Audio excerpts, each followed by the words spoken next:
سوال یہ ہے کہ محرم و حرام میں نکاح کرنا چاہیے جائز ہے یا نہیں؟ تو فی نفسی محرم و حرام میں نکاح کرنا جائز ہے۔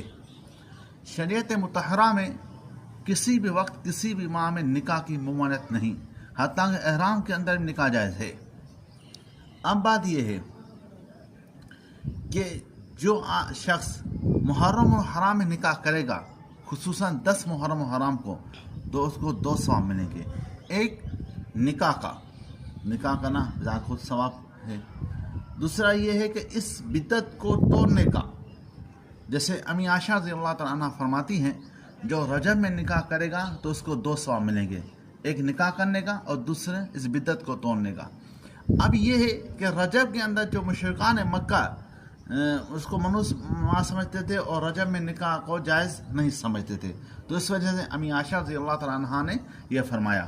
تو وہی بات آج کل ہم مسلمانوں کے اندر ہے کہ محرم میں نکاح نہیں کرو۔ سمجھ بات آئی؟